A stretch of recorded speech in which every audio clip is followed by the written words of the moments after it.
Bismillahirrahmanirrahim. Assalamualaikum warahmatullahi wabarakatuh.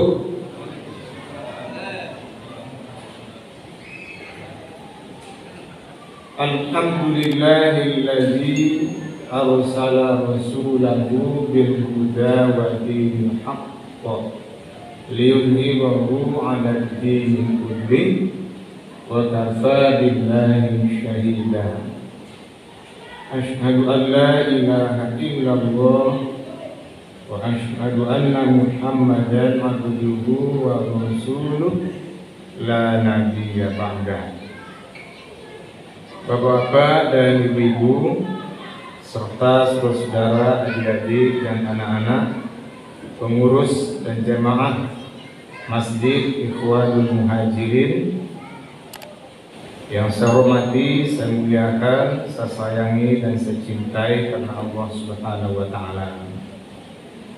Puji dan syukur kembali kita ucapkan kepada Allah Subhanahu wa taala yang senantiasa mencurahkan rahmat dan nikmat-Nya kepada kita. Di antaranya nikmat kehidupan, kekuatan iman dan kesehatan, sehingga kembali pada malam hari ini kita dapat hadir ke masjid yang kita cinta ini dalam rangka beribadah.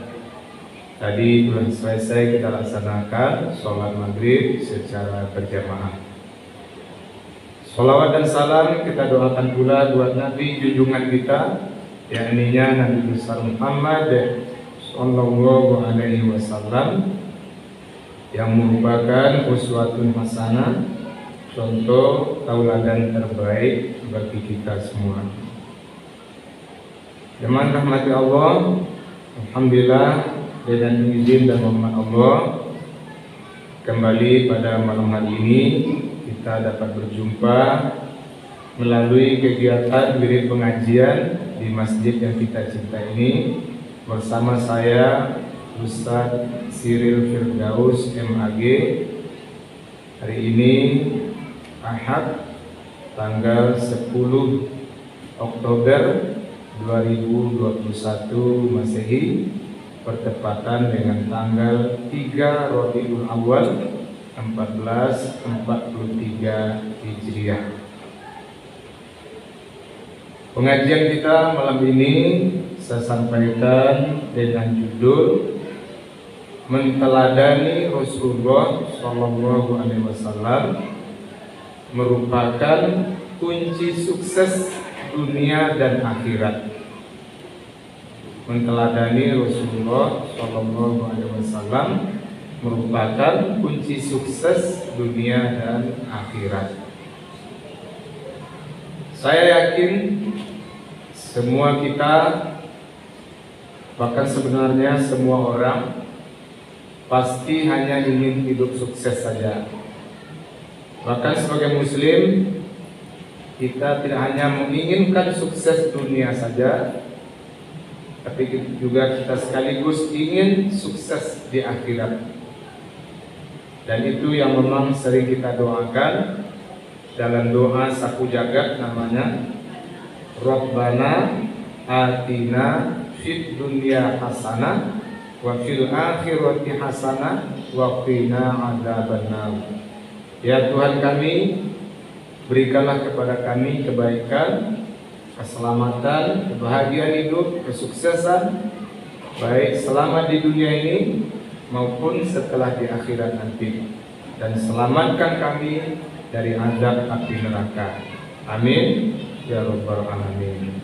Doa ini tercantum dalam Al-Quran surat Al-Baqarah surat kedua ayat 201. Sebenarnya bagi kita umat Islam, insya Allah kitalah orang yang paling mudah untuk bisa meraih sukses, baik itu sukses dunia maupun sekaligus sukses akhirat. Kenapa saya katakan kita paling mudah? Karena kita sudah punya model orang tersukses, baik itu ditilik dari sudut pandang dunia maupun ditilik dari sudut pandang akhirat. Orang tersukses yang saya maksud tidak lain adalah Nabi Muhammad Sallallahu Alaihi Wasallam. Dan tersuksesnya beliau ini itu luar biasa. Jangankan pemimpin yang lain, manusia biasa, Nabi dan Rasul semuanya juga kalah oleh beliau. Apalagi yang tidak Nabi dan Rasul, tidak ada apa-apanya dibandingkan dengan beliau. Jadi kalau ada berapa waktu yang lalu seseorang yang membuat kalimat,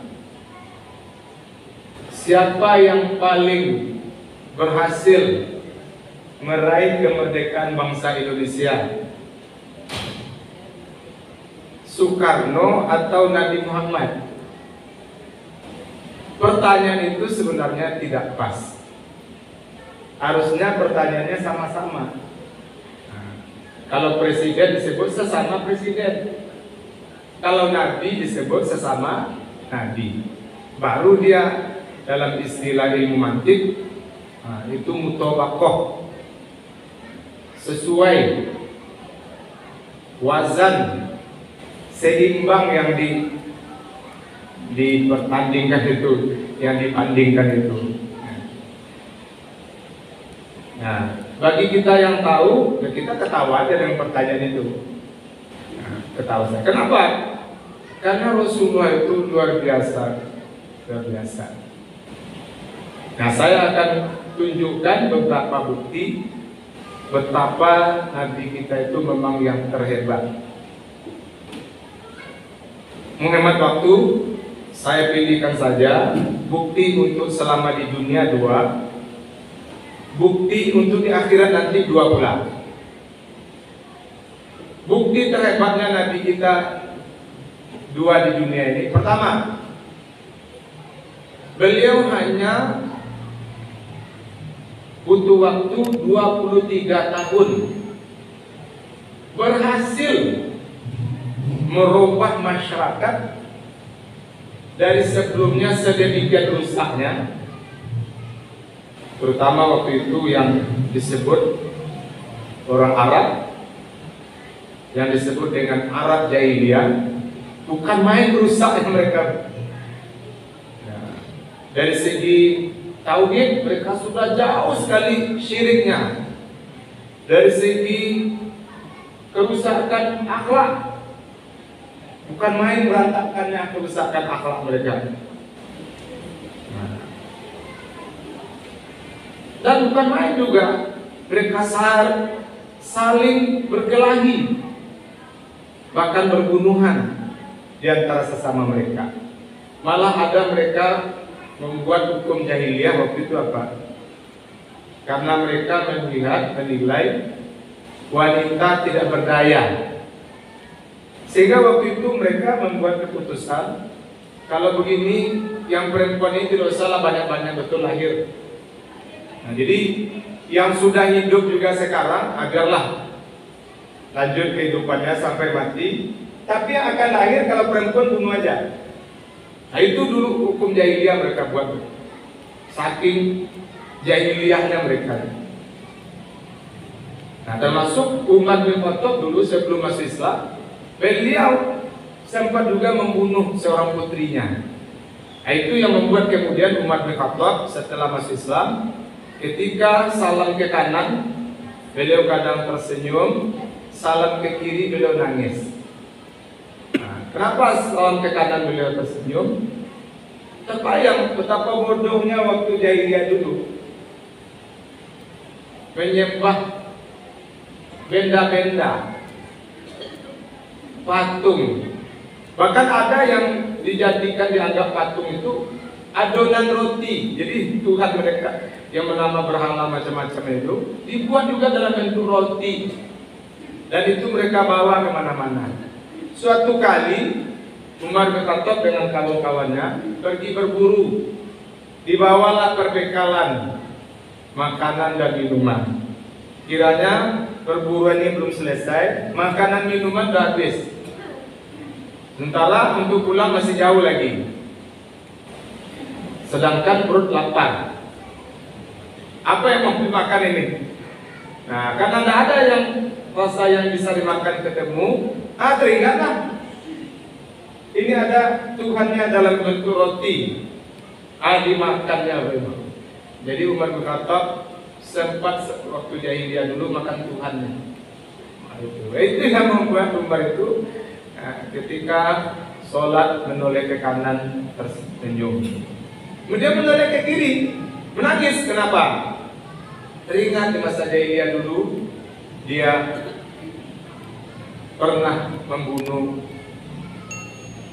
anak perempuannya karena mengikuti hukum yang disepakati waktu itu kan. Dan banyak lagi perilaku buruk.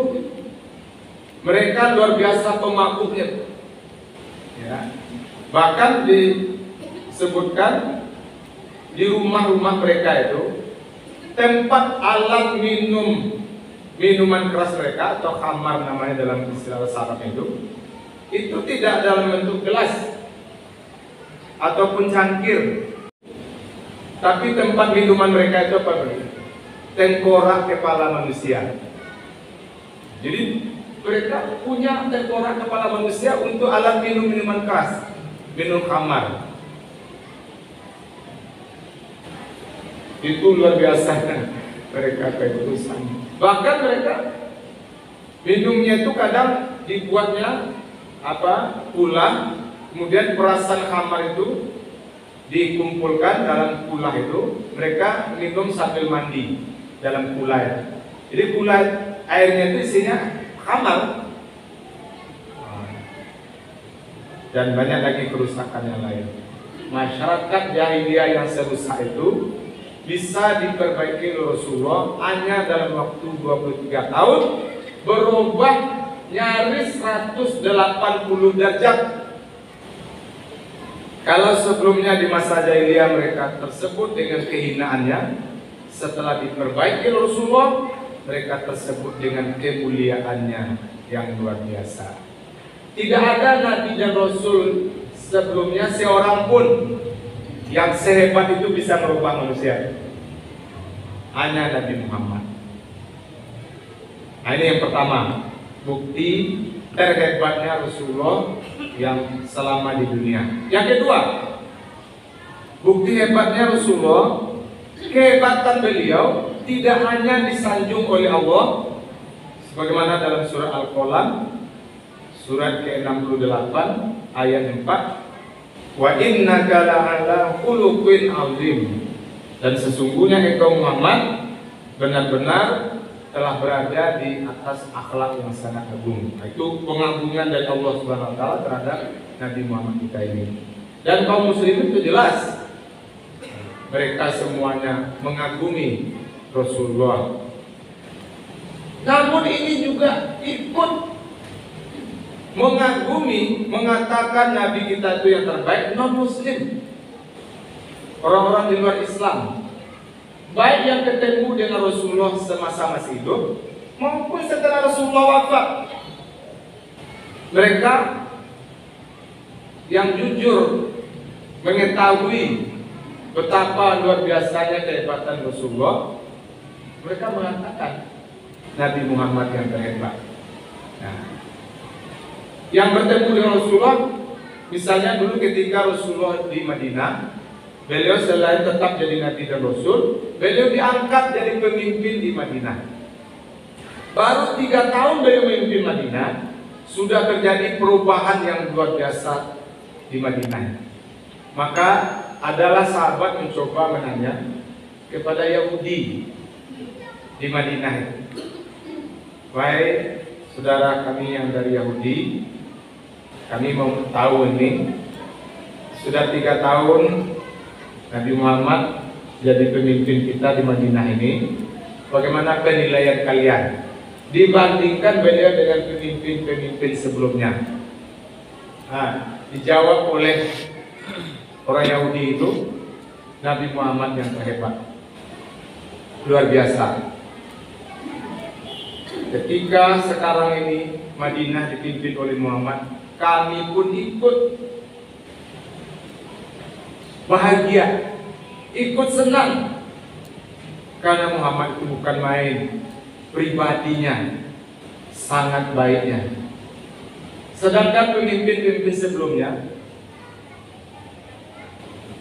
maka dari kalangan kami pun jadi pemimpin, kami tidak begitu gembira karena pribadi mereka rusak. Pribadi mereka rusak. Nah itu yang ketemu dengan Nabi semasa beliau masih hidup. Nah, Rasulullah sudah meninggal pun orang-orang di luar Islam sebenarnya Pak Ibu juga mengakui Nabi kita ini yang terhebat. Di antara buktinya Pak, ada seorang ahli sejarah yang mencoba mengumpulkan data-data sejarah orang-orang pemimpin-pemimpin yang selama ini tersebut paling sukses. Dari miliaran manusia sedunia, nah dipilihnya 100 saja. Setelah dirasa cukup data terkumpul, kemudian diadakan pertelian mana yang paling banyak data-data kesuksesannya dapat. Nah, di ranking dari yang di atas sampai kepada yang nomor 100. Nah, setelah dilakukan perankingan, dia menempatkan yang ranking 1 adalah Nabi Muhammad SAW. Padahal siapa yang menempatkan ranking itu? Yang melakukan perankingan itu siapa? Namanya Mikhail Anchar, berkebangsaan Inggris, beragama Nasrani. Kalau dia orang Arab juga, mungkin ada orang kan mengatakan ya sesama Arab aja ya. Kalau dia Islam juga, orang kan mengatakan ya wajar aja kalau orang Islam mengagungkan nabinya, wajar aja. Ini tidak. Beliau tidak orang Arab, melainkan orang Inggris, dan agamanya bukan Islam, tapi Nasrani. Dia menempatkan Nabi Muhammad ranking 1. Dan bukunya itu dalam judul aslinya Ranking the 100 of the most influential person in history. Itu bahasa Inggris judulnya. Artinya dan sudah diterjemahkan buku itu dalam bahasa Indonesia. Boleh kita cari di Gramedia atau di Seri Andrek. Itu ada ranking 100 tokoh yang paling berpengaruh dalam sejarah. Nah, itu terjemahannya. Nah, itu dari 100 tokoh yang disusun itu, nomor 1-nya Nabi Muhammad. Bahkan dari kata pengantarnya, Mikhail Anchar ini mengatakan, saya harus menempatkan Nabi Muhammad ranking 1 karena memang luar biasa terhebatnya dia. Dan terhebatnya Muhammad ini karena terkumpul padanya pribadi sebagai Nabi dan Rasul, sekaligus juga pemimpin yang hebat. Itu makanya dia menjadi yang luar biasa kesuksesannya. Ini baik, dibukti tersuksesnya Nabi kita di dunia dua saya sampaikan. Kemudian untuk di akhirat nanti, nah tentu nanti akan kita temukan bukti itu. Tapi beliau sudah memberitahu kepada kita dalam sebuah hadis. Rasulullah bersabda, "Ana aktsarul anbiya ittaba'an yaumal qiyamah." Saya di hari kiamat nanti adalah nabi yang paling banyak pengikutnya. Seluruh nabi dan rasul itu nanti pasti ada pengikutnya semuanya. Dan sudah jelas ada beda banyaknya. Ada yang paling banyak, ada yang sedang, ada yang sedikit. Maka kita akan lihat nanti Ibu, yang paling banyak umatnya itu adalah umat Nabi Muhammad SAW. Dan kita tentu yang merupakan bahagian dari umat beliau mendengar atau mengumuman di padang mahsyar nanti atau di akhirat nanti disebutkan nabi yang paling banyak umatnya nanti adalah Nabi Muhammad. Kira-kira gimana nanti perasaan kita berdua? pasti kita alhamdulillah ya Allah, itu Nabi kami yang terbanyak umatnya. Nah, kalau ada Nabi yang terbanyak umatnya, tentu juga akan ada nanti kira-kira yang paling sedikit umatnya. Saudara pernah mendengar atau baca buku siapa Nabi yang tersedikit nanti dapat umat? Nabi ada gitu. Karena mungkin beliau Nabi pertama, jadi belum berapa banyak manusia. Bukan. Atau Nabi Nuh, nah, anaknya saja tidak bisa ikut beriman kan? Nah, yang paling sedikit nanti dapat umat adalah Nabi Isa alaihissalam. Kenapa? Karena Nabi Isa hanya sebentar berdakwah.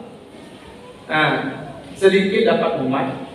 Yang sedikit itu pun setelah beliau diangkat ke langit dengan kekuasaan Allah.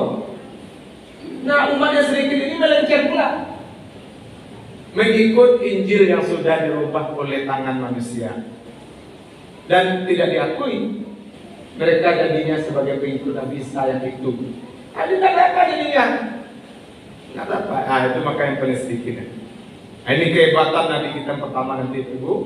Di akhirat nanti beliau adalah Nabi yang paling banyak umatnya. Jadi kalau nanti kita pakai berbaris dulu di para masyami kayak upacara, disusun peletonnya itu, paling kanan barisannya nabinya di depan, kemudian umatnya di belakang. Itu yang paling banyak. Maka itu nanti adalah barisan Nabi Muhammad dengan umat beliau yang luar biasa panjangnya nanti banyaknya. Nah, yang paling sedikit, yang paling kiri sekali, nah itulah Nabi Isa dengan pengikut entah berapa orang nanti. Wallahu a'lam.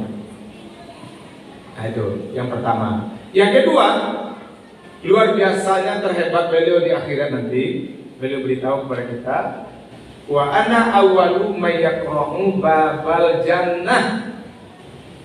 Dan saya juga nanti yang pertama dipersilakan masuk surga. Itu kata Rasulullah.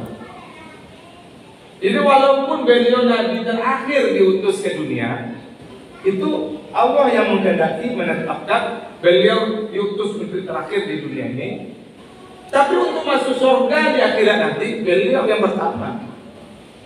Bukan nabi-nabi yang lain, tapi Nabi Muhammad yang pertama nanti dipersilakan masuk surga. Nah, Nabi yang mulia ini, Bapak Ibu, nanti juga akan kita saksikan ketika nanti kira-kira malaikat Ridwan memanggil nama beliau untuk dipersilakan pertama masuk surga. Nah, coba kita bayangkan, Bapak Ibu, seperti apa reaksi Rasulullah. Apakah Rasulullah nanti akan melonjak-lonjak kehilangan? Belum melompat-lompat kemana-mana karena pertama dipersilakan masuk surga, kemudian beliau lari puntang-panting sendirian langsung masuk surga. Tidak. Beliau nanti akan sujud syukur dan kemudian segera menemui malaikat Ridwan. Nah, kira-kira untuk apa beliau menemui malaikat Ridwan itu? Apa beliau akan memastikan bagaimana keluarga beliau? Tidak. Bagaimana dengan apa nama surga untuk beliau? Juga tidak. Apa kira-kira yang akan beliau tanyakan? Bagaimana umatku? Kalau memang saya yang dikehendaki ditetapkan oleh Allah pertama masuk surga, alhamdulillah mereka Ridwan, saya bersyukur kepada Allah. Tapi saya belum tenang sebelum saya tahu bagaimana umat saya. Yang saya semasa di dunia dulu berjuang habis-habisan untuk mereka. Di mana nasib umat saya itu? Inilah pemimpin sejati itu. Dunia akhirat memikirkan yang dipimpinnya. Kira-kira ada tak pemimpin lain yang seperti itu, Bu? Yang dunia akhirat memikirkan yang dipimpinnya. Entah di mana yang ada lagi. Yang pemimpin kebanyakan adalah apa? Jangankan memikirkan yang dipimpinnya dunia akhirat, sedang memimpin pun yang paling dipikirkannya siapa? Dirinya, keluarganya, koleganya, orang yang sekoalisi partainya, yang berseberangan, yang lawannya, itu nyaris dikesampingkan. Bahkan kalau bisa itu dihabisi. Nah begitu. Tidak demikian dengan Rasulullah. Beliau dunia akhirat memikirkan umatnya. Nah ini hebatnya Rasulullah. Enak. Maka saya pilihkan judul pengajian kita ini Menteladani Rasulullah, kunci sukses dunia akhirat. Dengan penekanan apa? Kalau kita ingin sukses pula dunia akhirat, jangan yang lain-lain kita teladani, kita contoh, jangan. Oh contohlah Ustaz itu jangan, Ustaz itu juga banyak kekurangan. Contohlah Buya itu, tidak usah Buya dicontoh. Buya itu juga banyak kelemahannya. Contohlah pemimpin itu, tidak usah.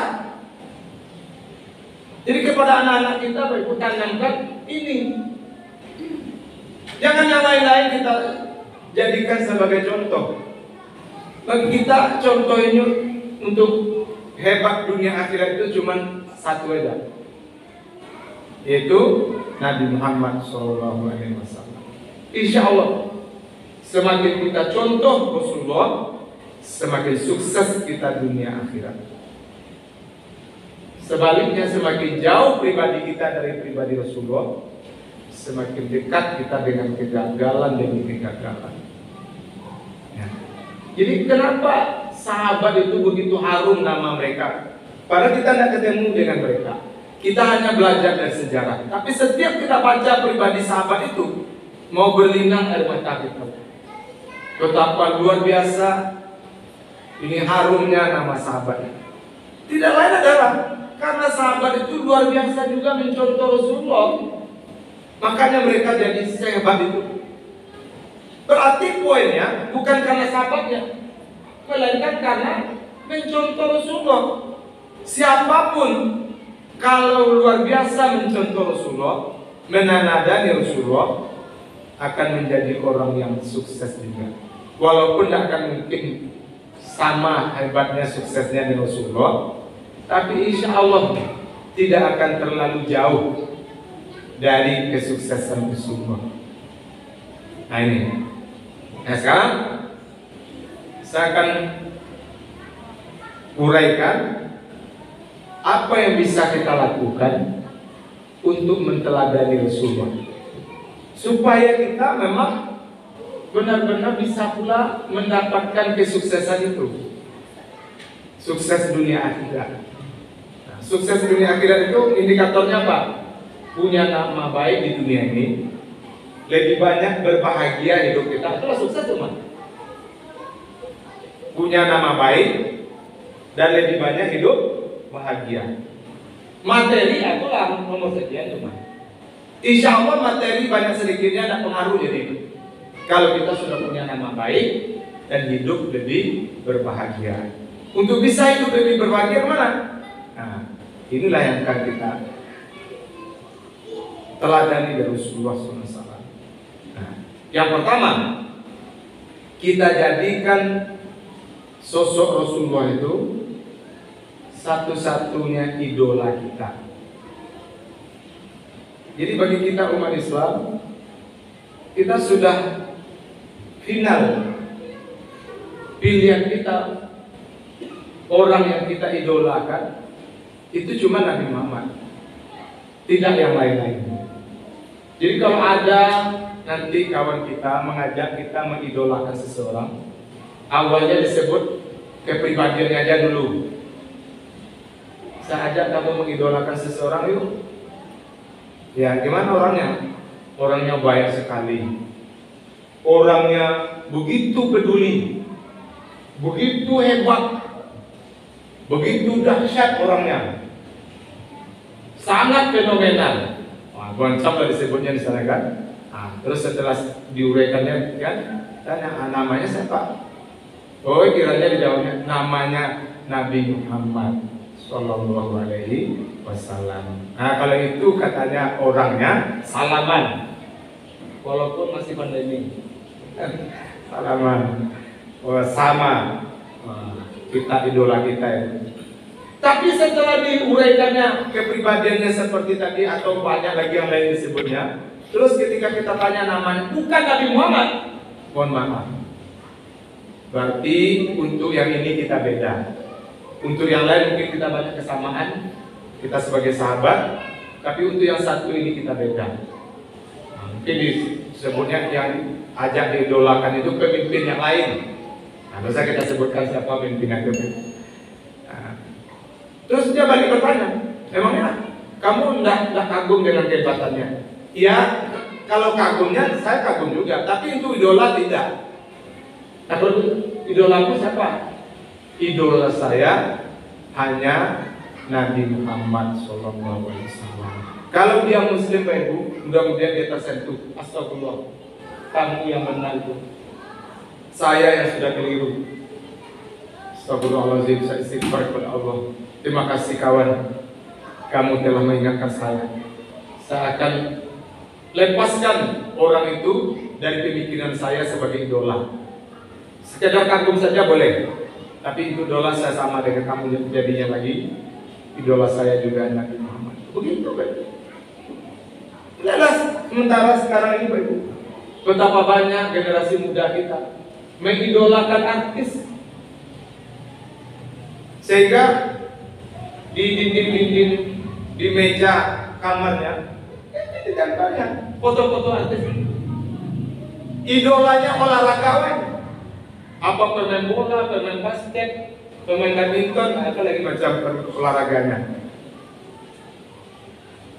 Padahal dia anak-anak dari umat Islam, dari umat kita. Tapi kok idolanya itu? Kalau ada di antara itu anak-anak kita termasuk Ibu, saya tidak boleh langsung, tolong nanti pulang kita di rumah sampaikan ke anak kita, buka robek itu semuanya. Jangan langsung seperti itu.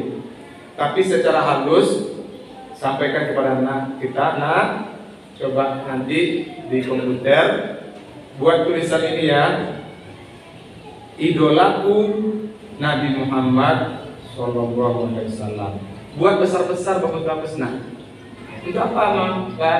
Nah, nanti setelah siap kamu buat bagus-bagus, tempelkan di bagian dinding kamu yang paling di atas. Nah, paling di atas. Secara tidak langsung itu bermakna apa? Kalian memang hebat-hebat semuanya, tapi kalian tidak idolaku. Yang idolaku ini Nabi Muhammad. Nah, itu kita. Jadi kita koreksi mereka itu dengan tidak langsung mengobrak-abrik apa yang sudah jadi kesenangannya selama ini. Nah, coba carikan dulu tengah lihatnya. Nah, seperti itu. Jadi bagi kita umat Islam, idola kita sudah final hanya Nabi Muhammad SAW. Yang kedua,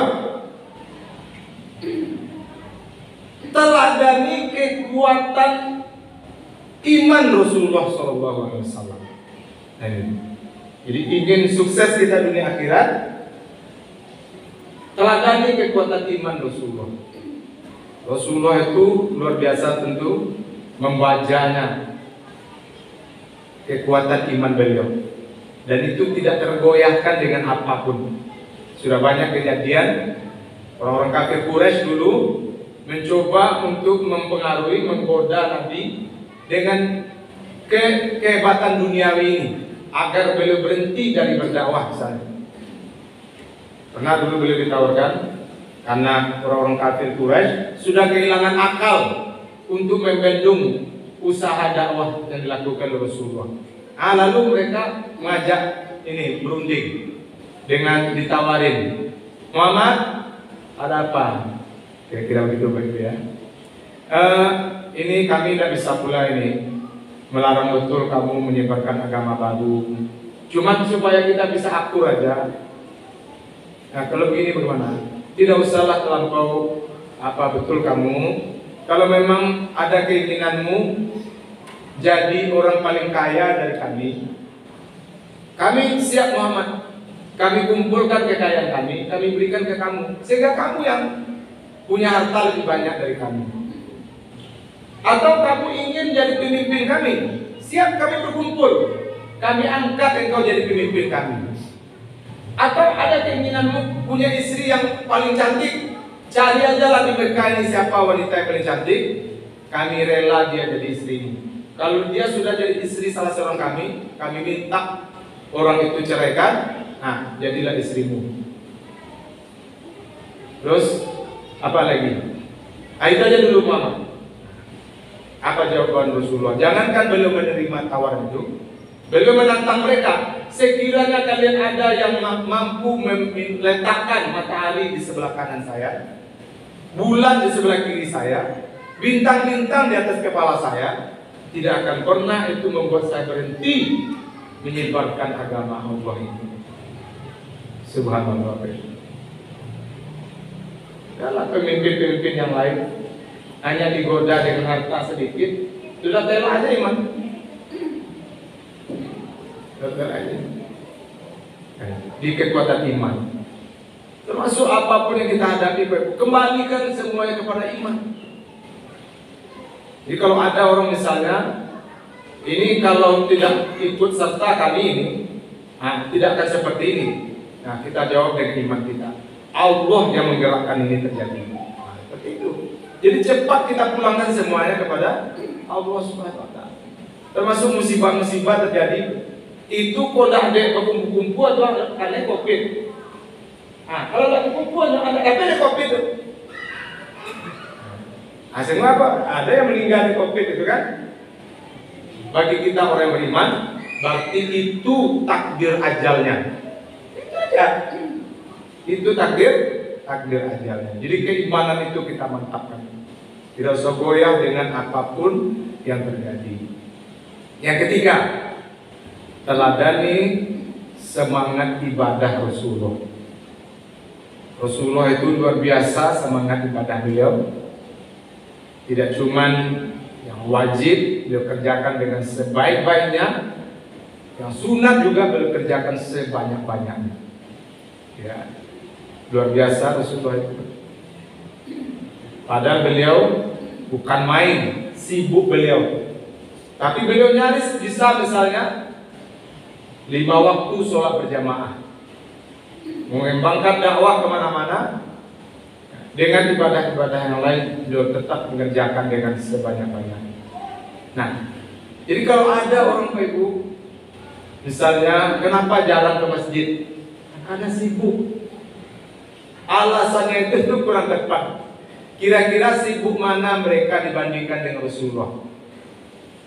Sibuk mana orang lain dengan Rasulullah Ibu? Luar biasa sibuk Rasulullah. Bahkan madu kita kepada Rasulullah sebenarnya. Kita paling sibuk kita untuk kebutuhan diri dan keluarga kita. Rasulullah sibuk beliau untuk siapa? Lebih banyak untuk umat beliau. Tapi beliau tetap semangat beribadah, siang malam dan sebagainya. Yang terakhir, yang keempat, supaya kita meraih sukses dunia dan akhirat, teladani kemuliaan akhlak Rasulullah. Teladani kemuliaan akhlak Rasulullah. Rasulullah itu luar biasa kemuliaan akhlaknya. Jangankan dengan keluarga, sahabat, dengan musuh pun beliau tetap menunjukkan luar biasa kemuliaan akhlak beliau. Dan bahkan menurut ahli sejarah, sebenarnya yang banyak membuat orang masuk Islam itu karena pengaruh akhlak Rasulullah, bukan karena hebat beliau berdakwah. Jadi ada menyebutkan 2/3 faktor yang menyebabkan orang masuk Islam itu karena akhlak Rasulullah. Jadi tentu bagi kita ini poinnya yang juga kita ambil. Ayolah kita memiliki akhlak yang begitu indah, begitu bersahaja, begitu baiknya, begitu mulianya, sehingga kita bisa menorehkan insya Allah nama harum, ya, pada kehidupan kita, di keluarga kita, di masyarakat kita, kemanapun kita pergi. Insya Allah. Cuman ada sebagian umat kita yang memang sudah rajin beribadah, tapi akhlaknya masih punah-panting, masih suka marah-marah, masih suka berkata-kata yang tidak baik, bahkan berkata kotor. Nah, tentu ini jauh dari kepribadian akhlak Rasulullah SAW. Inilah Bapak Ibu kajian kita malam ini. Intisarinya adalah ingin sukses dunia akhirat, teladani saja Rasulullah SAW. Semoga bermanfaat. Ya, pada itu ada pertanyaan silakan. Ya. Aku kiat-kiatnya meneladani akhlak Rasulullah. Ya. Ya, tentu kiatnya perlu ya kebersamaan kita. Kalau di keluarga, nah bersama kita keluarga untuk mempelajari kemudian mengamalkan. Kalau kita secara jamaah, kita pelajari terus kemudian akhlak Rasulullah itu, kemudian kita maksimalkan untuk mengamalkan. Nah, terus supaya semakin termotivasi kita menjaga kemuliaan akhlak, kita cari teman akrab yang soleh, yang soleh. Insya Allah akan terjaga kemuliaan akhlak kita. Tapi kalau kita banyak bergaul akrab dengan orang yang tidak baik akhlaknya, kita akan cenderung rusak. Tapi bukan berarti pula kita membenci orang-orang yang tidak baik. Tidak seperti itu diajarkan oleh agama kita. Jadi kita pelajari, kita amalkan, kemudian banyak bergaul akrab dengan orang-orang baik dan orang soleh. Demikian lagi. Terima kasih dan mohon maaf. Assalamualaikum warahmatullahi wabarakatuh.